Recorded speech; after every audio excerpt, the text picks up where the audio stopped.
Alright, so here we have a foam cod piece. I've already started working on it. Obviously it's completed already. I've already layered the back end of this with fiberglass and then a coat of Bondo on top. So we're going to see how that works out, especially as a wearable piece. It should have a little bit of flex, but it shouldn't need too much flex. But anyways, so what I'm going to do now is I'm actually going to go ahead and pour some fiberglass here for the front. Actually lay some fiberglass up. So let me mix this real quick and I'll get straight to it.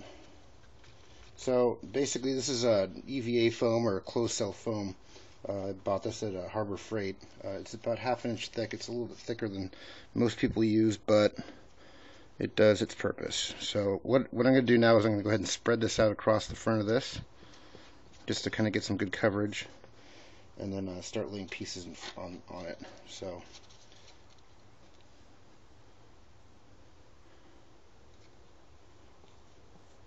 and then we're just smoothing this out. Considering it's a flat surface, it's real easy to do.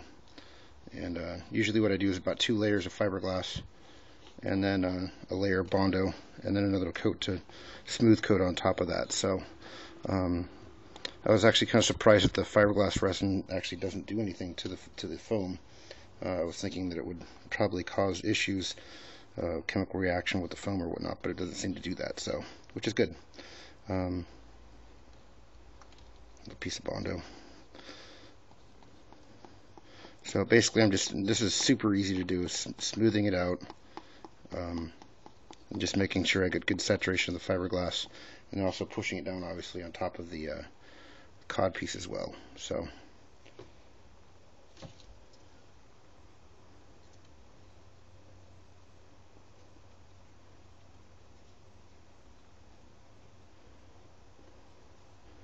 and for anybody who's wondering about the template, I'll be putting a link down below to where you can download the cod piece. So what I ended up doing with this one is I actually scaled it up, I believe 10%, maybe even 20, I think. And it came out fine. I had to do a little bit of adjustment on it, which with the foam is easy because all I did is actually cut the side and then shortened it up a little bit. So I'll show you that in a second once I get this laid down.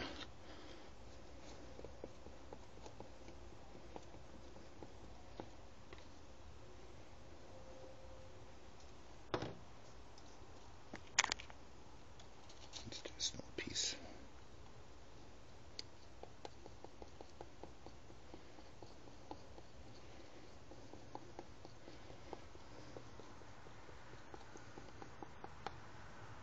Now the nice thing about the fiberglass is it'll give it some rigidity, and I can also paint it with automotive paint without having all the weird bumps and other things I've seen foam armor have.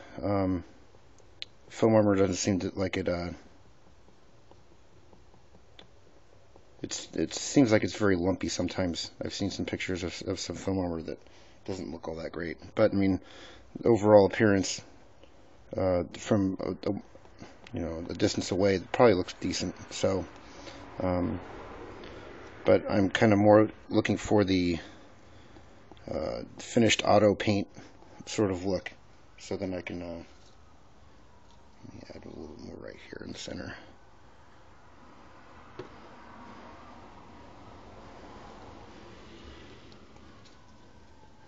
So, because it's the costume in the movie's got a very, very high gloss on it, and using foam with I've seen people use Plastidip on it, which gives it a rubberized look, but it still doesn't look metallic. And then some people I've seen use regular smooth cast products on top of it too. That works as well. It actually looks better, I think, than actually just using straight Plastidip on the armor. So, alright, so I think that's pretty much about it. I think I have a little bit more fiberglass. I'm going to try and do the sides here. Basically, I'm just looking to get down to about here, just enough to where when you're looking straight on and you're staring at my crotch, there's enough coverage down here so it doesn't look like there's nothing there. So, okay. And I'm going to do a little bit on the side here.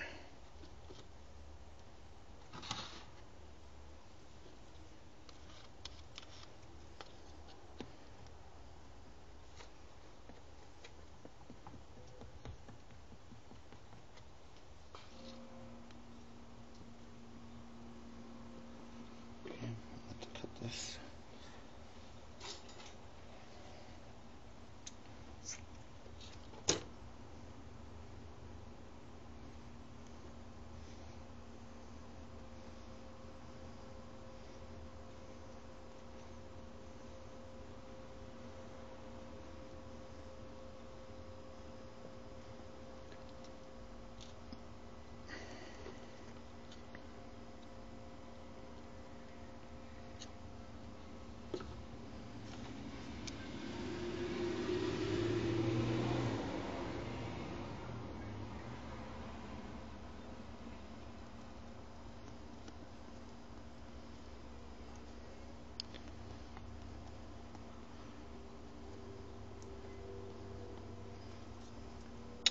And that's pretty much about it. I'll be doing another video here shortly, or attaching this one to the other one, showing you the bondoing process for the front as well. So,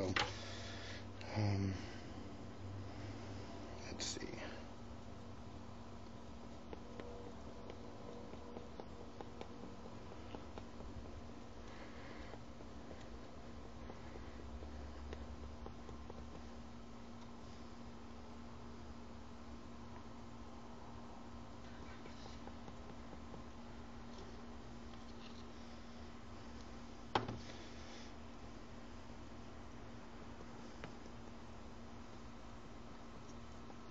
Alright, so this is the first coat. I'll go ahead and apply a second coat of fiberglass and resin, just to kind of make the front a little bit stronger, because I don't want too much flexion in the front. So when I do that, I'll be doing another video as well on after that second coat is done. I'll be doing a coat of Bondo, and I'll be showing you that guys that as well. Okay, thanks. Okay, so back after the second coat of fiberglass.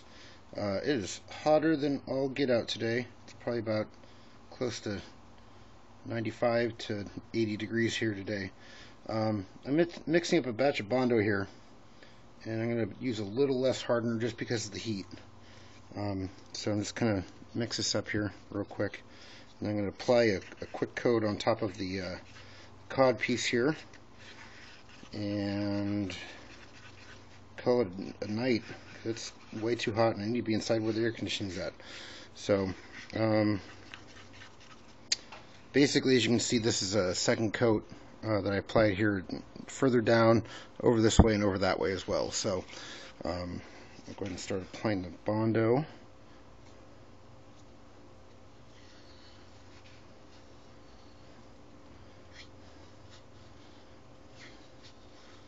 Okay.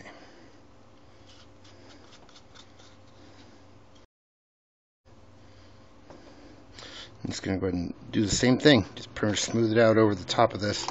Now you're going to say, yeah, you're going to lose a whole bunch of detail. Well, I've got the back side of the foam to figure out where I need to punch holes to make a, because there's a cutout here, and then a cutout in the center here, and then one from here to there to there. So even though I'm covering up the details in the front, I can still see what's going on in the back, and I'll be able to recreate those details with the Dremel and with a Dremel and a needle file. So let me go ahead and smooth this completely out here. And I'm actually quite surprised at how well the fiberglass resin actually sticks to the foam. It'll actually take, if you try and take a chunk of fiberglass off, it'll actually rip the foam. So it embeds itself quite good into at least the first, probably say millimeter, even less than that, into the foam. So, which is a good thing, because it means this won't be coming off anytime soon. So as you can see, basically I'm just kind of smoothing out the surface of the fiberglass here, just to kind of get something smooth that I can paint, and something that's durable and will be able to flex just a little bit. So wow, this is already starting to harden. That's pretty bad. Well, it is hot out today, so. But yeah, so once this is done, I'll go ahead and hit it with the orbital sander again, and I think at this point I need to stop, just because it'll start balling up at this point. Yeah, start balling up.